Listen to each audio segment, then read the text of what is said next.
बिस्मिल्लाहिर्रहमानिर्रहीम। आज का उन्वान मा हुवल फ़र्क़ु बैन सुन्नति वल मुस्तहब्बति, कि सुन्नत और मुस्तहब के दरमियान फ़र्क क्या है। तो सुन्नत कहते हैं जिस पर अल्लाह के हबीब सल्लल्लाहु अलैहि वसल्लम ने पाबंदी के साथ अमल किया हो, कभी कभार तर्क करते हुए।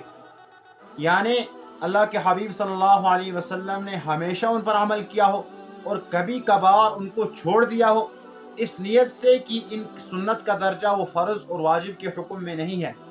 जिस तरह जो है वाजिब को छोड़ने से और फ़र्ज़ को छोड़ने से इंसान जज़ा और सज़ा का मुस्तहिक होता है, तो इस तरह जो है सुन्नत के छोड़ने से जो है इंसान जज़ा और सज़ा का मुस्तहिक नहीं होगा।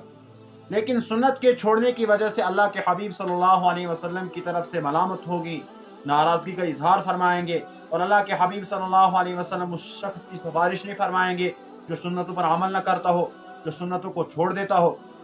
तो ये भी बहुत बड़ी सज़ा है, जिससे अल्लाह के हबीब नाराज़ हो जाएं और उसकी सिफारिश न करें। ये कोई छोटी सज़ा है, इससे ये भी बहुत बड़ी सज़ा है। और सुन्नतों पर हमेशा अमल करना चाहे। सुन्नतों के अंदर जो है बहुत सारे बरक़ात होते हैं, उनके अंदर बहुत सारे अनवारात होते हैं, इससे सुन्नतों को हमेशा अपनी ज़िंदगी का मामूल बनाना चाहिए। अब रही मुस्तहब की बात, मुस्तहब जिसका दूसरा नाम जो है वो मंदूब भी है। तो मुस्तहब कहते हैं जो सहाबा और अल्लाह के हबीब सल्लल्लाहु अलैहि वसल्लम से साबित हो और अल्लाह के हबीब और सहाबा ने उस पर कभी कभार अमल किया हो और अक्सर औकात में उसे क्या कर दिया हो, छोड़ दिया हो।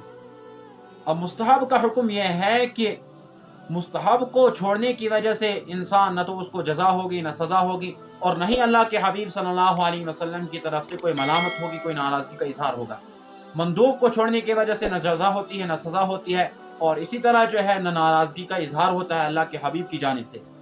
लेकिन सुन्नत को छोड़ने की वजह से क्या होता है, अल्लाह के हबीब सल्लल्लाहु अलैहि वसल्लम नाराज़गी का इजहार करते हैं। इसलिए मैं आपसे इल्तिमास करता हूँ, सुन्नतों को हमेशा अपना मामूल बनाएं, अपनी ज़िंदगी के अंदर अल्लाह के हबीब सल्लल्लाहु अलैहि वसल्लम की तमाम सुन्नतों को लाएं